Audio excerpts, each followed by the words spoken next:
On the Leaf, a light-hearted guide for the novice butterfly counter.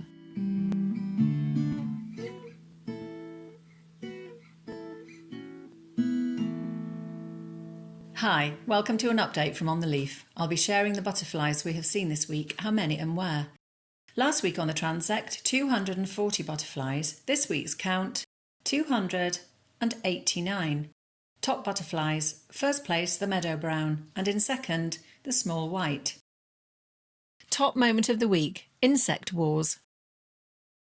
It's been a very mixed week weather-wise, with some overcast days, but a butterfly count on the Monday in light winds, 75% sunshine and a temperature of 23 degrees brought both good numbers and great variety. We saw second generation holly blue butterflies as well as the return of the brimstone. See the female here with her fresh colour. There are still plenty of ringlet and marble white butterflies around, but on the transect there are lots of large and small skipper, and not just in the meadows, with the numbers of peacock and small tortoiseshell butterflies extraordinary. Peacock butterflies are everywhere on the transect and can be seen at any time of the day, often well into late sunny afternoons, and especially along the pipeline. It's the pipeline, the large path, otherwise known as a ride, that runs across the common that caught our attention this week, and for more than a handful of reasons.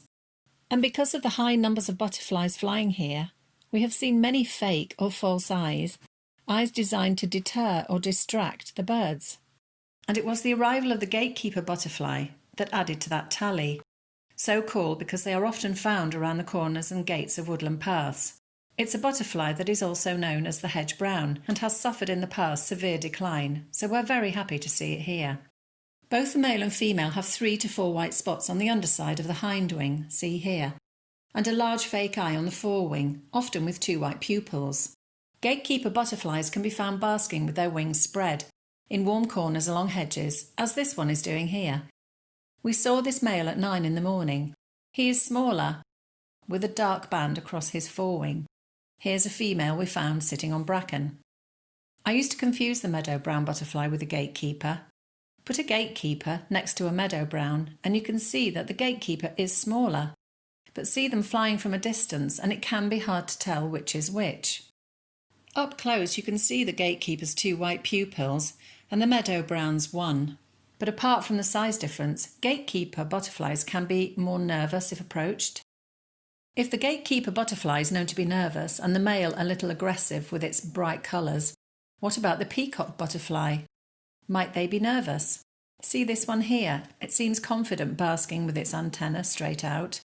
The peacock butterfly has the largest fake eyes of all UK butterflies, but are they protected by them enough? They will often feed with wings closed. This gives some protection, but they can feed with only 2 of their 4 fake eyes on show, or indeed with all 4.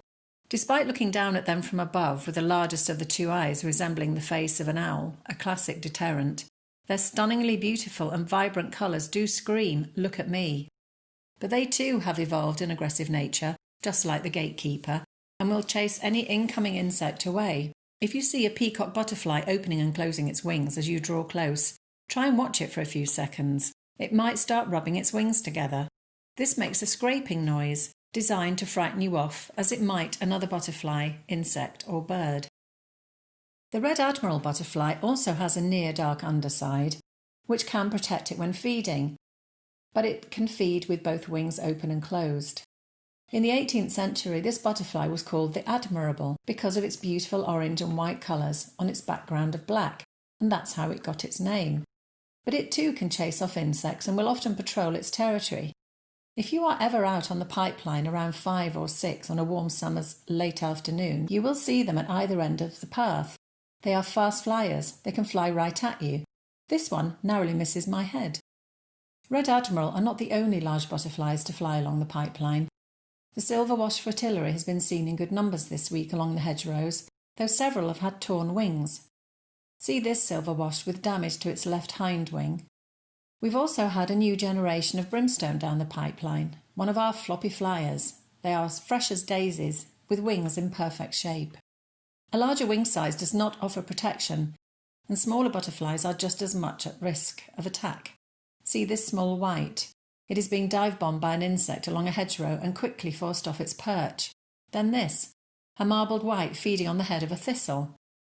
It seems fine with the large bee tucking in underneath it until it decides it has had enough.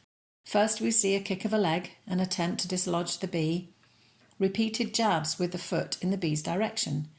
Then the butterfly starts to feed, having another go at the bee with another foot before it turns its wings to cover the bee. It's an attempt to flip the bee off the thistle. The bee starts to fall, but in a last-ditch attempt to stay connected to the flower, the bee grabs at the wing of the marbled white, misses, and has to admit defeat. We were disappointed by the weather in the middle of the week, but found ourselves on a 5:30 walk on Thursday evening. There were plenty of surprises. At 22 degrees it was ridiculously warm, and patches of bramble, normally in the shade in the morning, were now lit up and covered in peacock butterflies.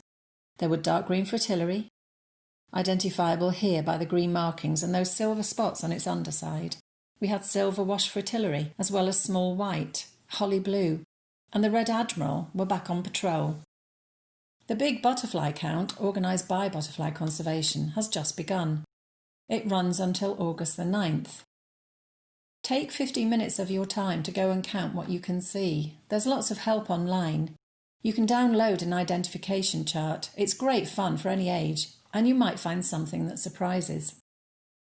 It's been an exciting week. Butterfly numbers have been great. Varieties continue to increase. Out on your walks, enjoy the butterflies, and if you do take part in the big butterfly count, happy counting. Until next time.